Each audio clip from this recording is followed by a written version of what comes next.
Dünyanın Nefis Mutfağı'na hoş geldiniz. Pastamın kreması için 2,5 su bardağı süt, 1 su bardağı toz şeker, 1 adet yumurta, 3 yemek kaşığı nişasta,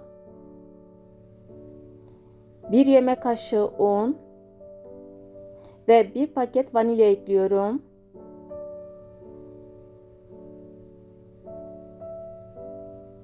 Malzemeleri iyicene karıştırıyorum.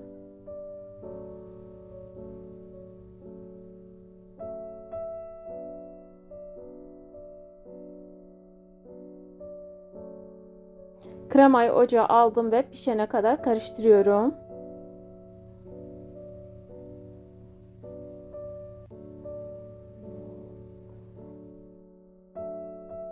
İki yemek kaşığı tereyağı ekliyorum.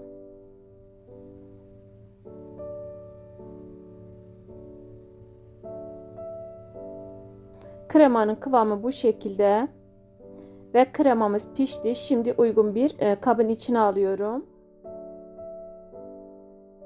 Kremayı oda sıcaklığında bekleteceğim. İkinci kremayı hazırlamak için 2,5 su bardağı süt, 1 adet yumurta, 1 su bardağı toz şeker, 1 yemek kaşığı un, 3 yemek kaşığı nişasta, 1 paket vanilya ve 1 tatlı kaşığı kakao ekliyorum.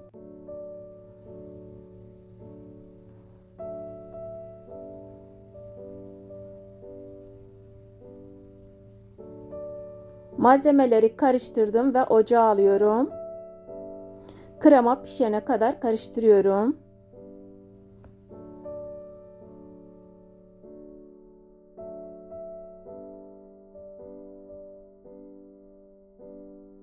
Krema kaynamaya başladı ve 2 yemek kaşığı tereyağı ekliyorum.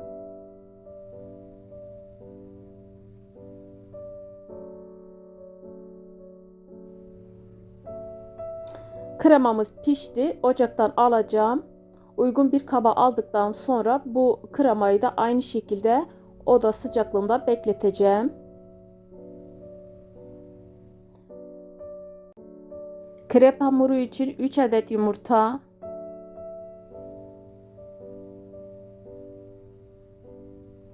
yarım fincan sıvı yağ, 4 su bardağı süt, 3 yemek kaşığı toz şeker, 1 paket vanilya ve malzemeleri karıştırıyorum.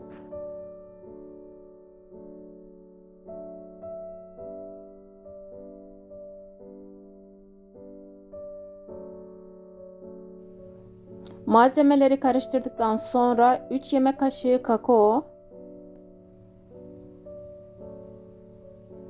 ve 2 su bardağı un ekliyorum.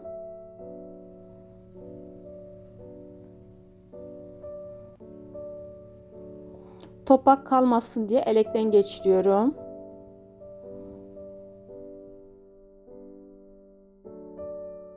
Malzemeleri pürüzsüz olana kadar karıştırıyorum. Mikserle karıştırabilirsiniz. Daha kolay olur.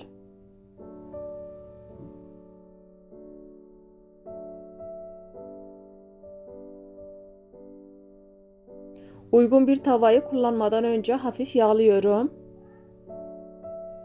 Birer kepçe krep hamurundan ekleyip krepleri pişiriyorum.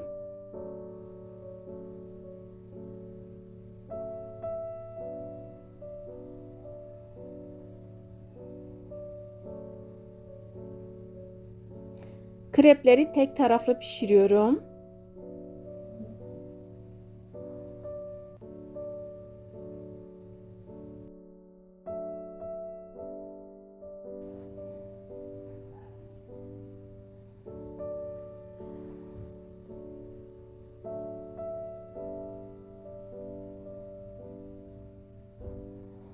Tüm kreplerimiz pişti.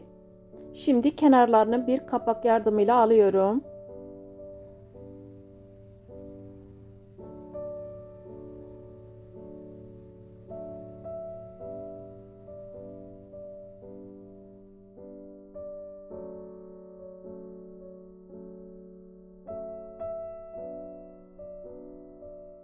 Oda sıcaklığında beklettiğim kremayı farklı kaplara alıyorum. Kremayı biraz dağıtıyorum.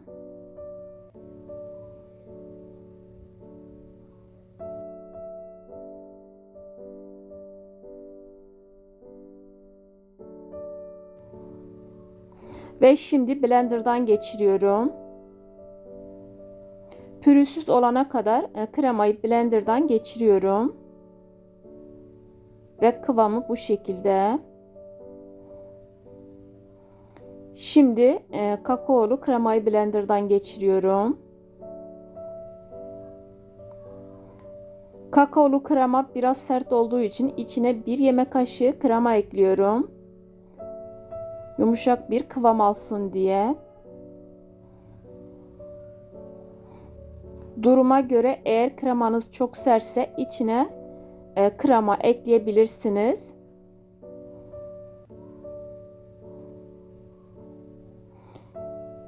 Şimdi kremaları sıkma torbalarına alıyorum.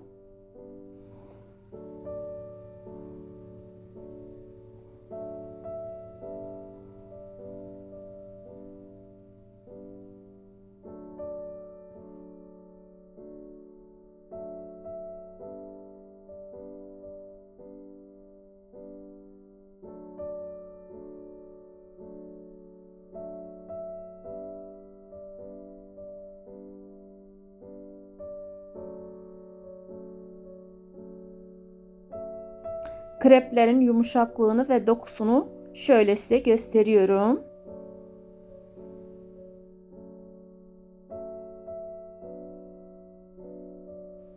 Önce krepi yerleştirdim ve beyaz kremadan bu şekilde ekliyorum.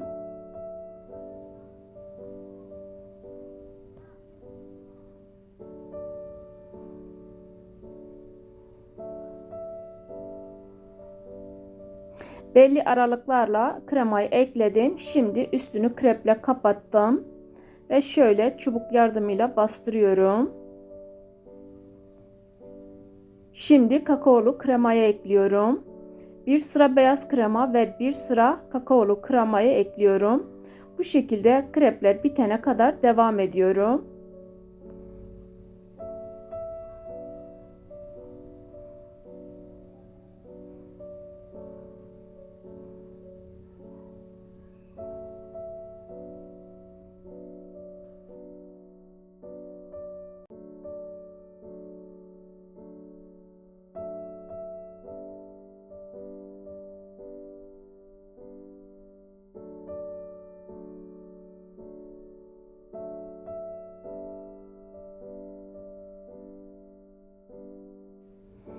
Son olarak kalan kremayı üstüne ekliyorum. Üstünü daha farklı şekilde de süsleyebilirsiniz.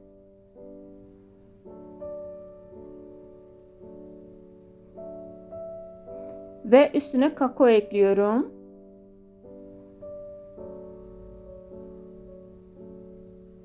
Şöyle kenarlarını kapatmaya çalışıyorum.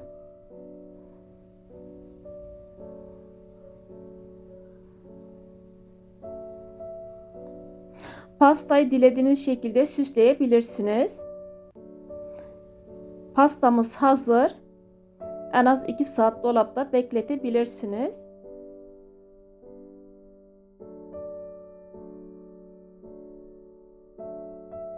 En az 2-3 saat dolapta bekletmenizi tavsiye ederim. Ben fazla bekletemedim. Ve şimdi hemen sunum yapıyorum. Lezzetiyle, şekliyle ve kıvamıyla harika bir pasta oldu. Deneyen herkese şimdiden afiyet olsun. Videomu izlediğiniz için teşekkür ederim. İnşallah sonraki videomda görüşürüz.